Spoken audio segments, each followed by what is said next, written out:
So, Seb, thank you for taking a bit of your time out of, I'm sure, busy day, Thank to you spend a very bit of much for time seeing me. to spend a little bit of time to share a few nuggets of your business journey. So, just to start off, could you tell us a little bit about your company and how it all started?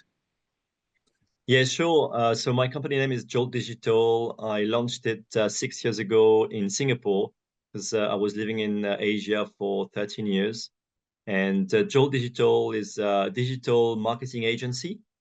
We do media planning and buying, but we leverage creativity and technology to help our clients to over-deliver on their briefs. Brilliant. And tell me a little bit about that. So, what made you go from lovely, sunny, 32-degree Singapore to come to London for 9 degrees? That's a good question, Asari. Absolutely. Lots of people asking me the same question because, think about the sunshine over there. It's something unbelievable to go back to cold. But actually, the primary driver was to expand my company here in the UK. And I saw an opportunity to do the same thing I did in Singapore, which is really helping brands to have a better agency, a better proposition, to help them with creativity and technology, and to do this here for other brands. So my business continues to flourish in Asia with my GM who is helping to lead over there. But now I'm really focusing on the UK and to grow the UK with more clients part of this and more clients to help with creativity and technology. Excellent. So, in terms of you in the company, what would be a typical client? What would a client look like? Yeah, so clients are usually a big brands, who do advertising, and we would look after the media part or the digital part of the advertising, which could be ads on, Facebook, Instagram, TikTok, or Google, or any platforms.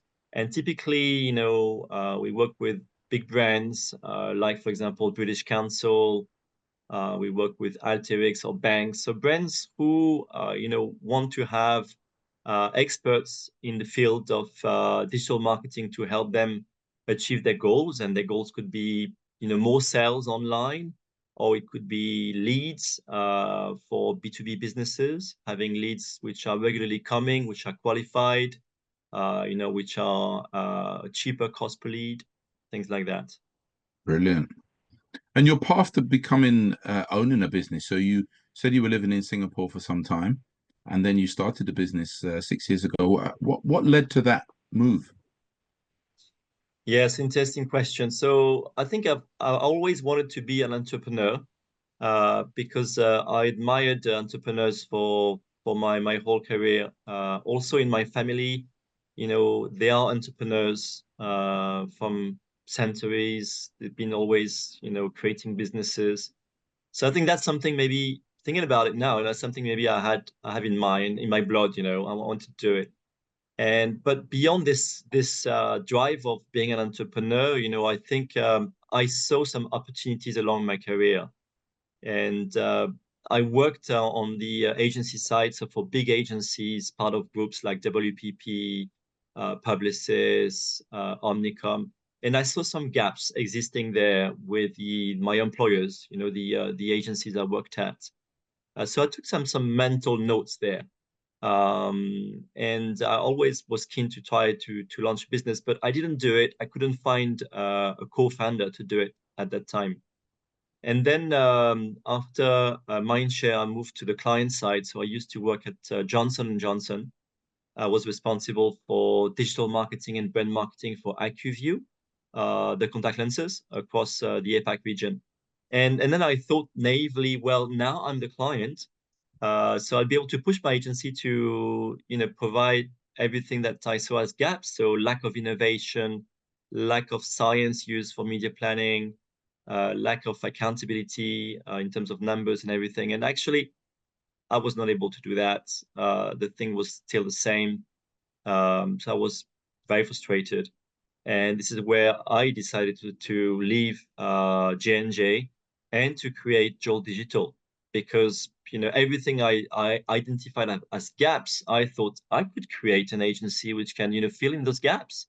And that's Yeah, usually, people say, it's the best situation when you have, along your experience, your career, you have identified issues, gaps, and then you create a solution which can, answer those challenges and those gaps. That's exactly what I did. 100%. Now, growing the company, usually companies come with a bit of pain, doesn't necessarily can be a smooth flow. Is there any mistakes that you would share with us or things that lessons you've learned on your journey? Yeah, I think there are lots of mistakes for sure, and I think that's the way to learn. But it's always hard to look at them in details. But I think one thing I remember is at the beginning, I launched Joel Digital as a consultancy. It was not a media agency; it was a consultancy, and I was helping brands to bring more innovation into their media plans.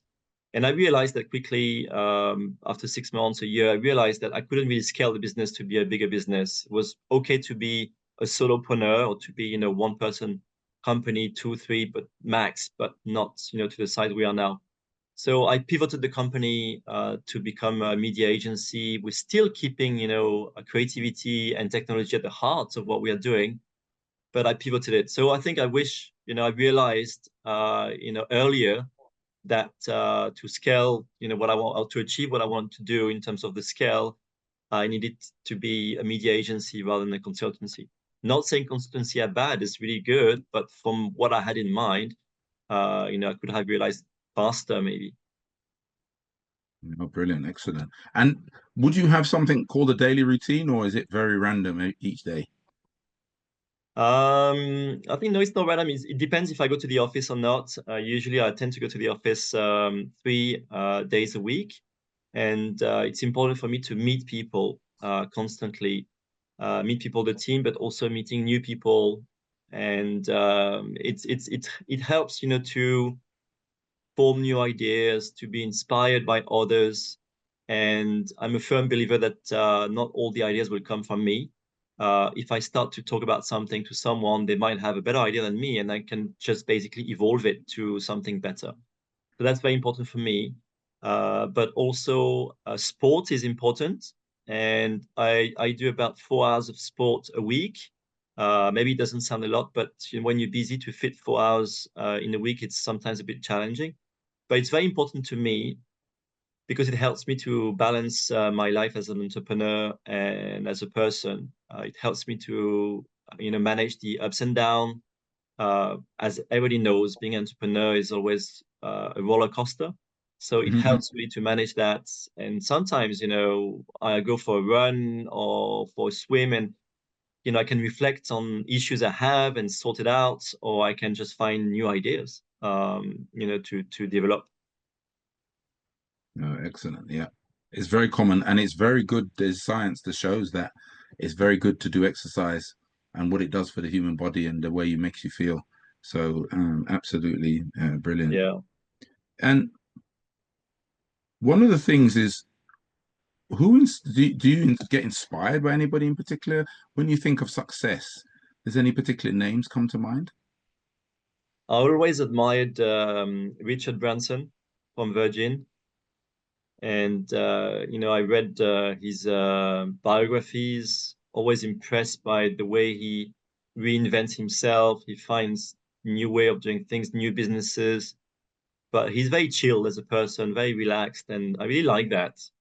So I really admired his way of doing things, and I'm always constantly inspired by him, posting on LinkedIn some things about the easy things of how to do business and stuff. I really like him. He's a really inspiring person. Yeah, absolutely. And in terms of books, do you read books or listen to podcasts or videos or anything like that? Yeah. I read books, not as much as I would like because next time you need time for that, and sometimes it's a bit difficult to find the time to do this. But I do. And recently I read a book called Message Machine. And it's very interesting. It's how communication, help founders to be better at what they are doing. And I really believe that communication is Interesting. important. So internally, externally, and it's a really good book. Message machine sounds good. Message machine from Jack Singh and Oliver Ost. I'll get a copy of that for sure. Excellent. I highly recommend it. And do you read or you do audio? I read, yeah, I read. I could actually do audio when I run, but I don't know. When I run, I'm very focused on my run, my performance, my pace, and I also try to use the time to think about business. Sometimes to just to solve problems, to think about strategies, what I want to do in the next 6 months and things. But yeah, so I'm more like a hot paper. Yeah, it's like Yeah, yeah.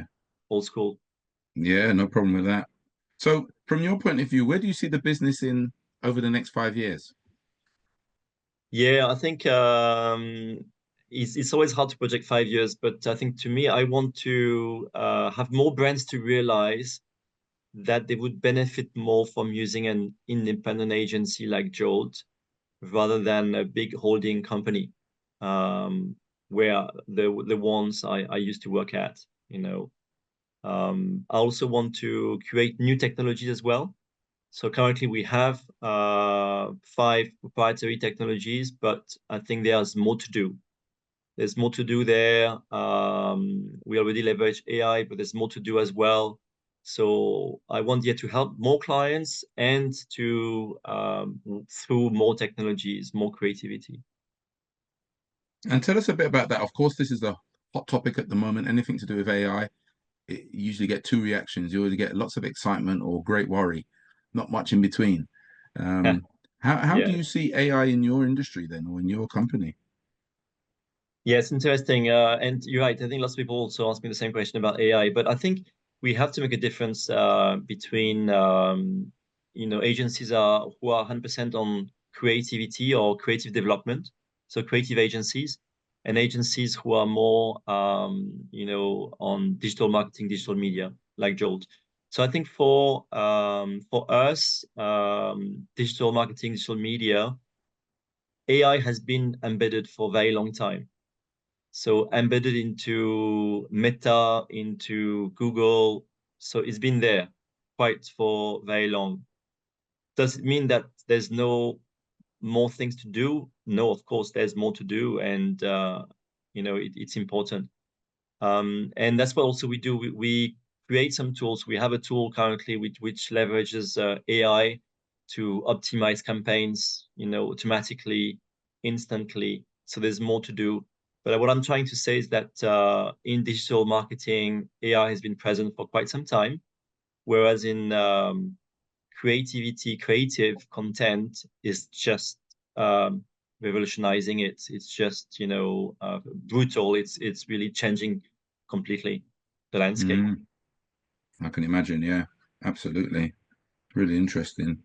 So, if you could do everything over again, would you do anything different? I think I would launch my company earlier. I did it, in my 40s. I would do it maybe in my 20s because I think you have more energy, more ideas. You can maybe go bigger. And I think also I would go to the US. I've heard about this, that it's good to go to the US to be inspired, to go to California, to mingle with people, to, go to parties there. And then you started to have new ideas and meet new people and etc. It's a bit more difficult now to do because, I have a family here and I can't spend like just 2 weeks, 3 weeks, a month there, but when you're younger, it's much easier. You just go Absolutely. go there once a year. You get some, a fix of inspiration through others. And I'm not saying that I don't have any inspiration. I do, but I think the US is California for technology is really mind blowing. It's a hot place, isn't it? I mean, the guy that founded Action Coach, Brad Sugars, he relocated from Australia to the US because of the bigger market and, as you said, the environment. He's located in Las Vegas. So 13 years ago, literally, I was there doing training. So it's as you said, the Yeah. environment is there's something sometimes can be quite magical about the American environment when it comes to business entrepreneurs Yeah, and exactly. The ideas. environment is important, right? The stimulation which you get out of it. Phenomenal. Yeah. No, absolutely. So here's an interesting one. If I gave you £100 million to invest in your company or in business, what would you do with it? Well, yeah, that's interesting. Indeed. I think, I would spend a few years to try to see work with engineers on how AI could completely change the industry I'm in, digital media agency. Because currently it's a very much a people business. We do leverage AI with tools, but it could be interesting to see how everything could be automated 100%, how things could be really pushed further. But I think for that, you need a lot of research and years of studies, and of course, that costs money to evaluate possibilities. To what I mean, really, from we're not there yet, but to evaluate it for what can be done in a few years' time. But Absolutely. yeah, that's Absolutely. interesting. Could be phenomenal, couldn't it? It So, requires time to do. So lots of money to research, to invest into research, to evaluate, what can be done completely differently, to automate, to generate new things, and AI would be the crux of it. mm, I didn't ask earlier, actually. One of the challenges that most business owners say to me is getting the right team, or when you recruit, how do you motivate and keep people going? People don't always have the passion you have for the business, but how have you Mm, found that in terms of building a team? You've got a team in Asia that you've left there. So I'm mm, assuming you've learned some things about how to, get a good group of people. yeah. Yeah, I think you're right. It's never easy, but especially in advertising, people is everything. If you don't have people, you don't have any agency, right? It's not possible. So I think to me, what is important is the company culture. And when I interview someone, it's important that they understand that we are here to game change the industry. We do things differently. We have products. We have technologies, proprietary technologies. So they feel, my passion through everything we do from day to day. And then they get a sense of purpose as well, because they want to contribute to this. They want to also have an impact on changing a bit how things are done in the industry. And then I think in this way, I managed to kind of pass some of my passion to them as well. And it's not for everyone. Not everyone wants to change, an industry. Lots of people are saying, I'm happy with this. I'm sorry. And no, I didn't say anything. Yeah. Yeah, so it's all about trying to bring them along in the journey Yeah, yeah, with me. And yeah, I think talking to the founder plays a big role, because now I'm not involved in recruitments very much in Asia, more here in the UK. But I still get the importance of talking to them as a founder to be able to pass this passion, and then they can be on board as well. yeah. No, it makes perfect sense. To get Mm. to hear from you, as you said, as the founder, when somebody's new to a company is very important. Yeah, yeah, exactly. It's very important. Very important. So my last question really is about people listening in. You got some people who they may be in business or they're inspired to be in business. What tips would you leave them about being in business?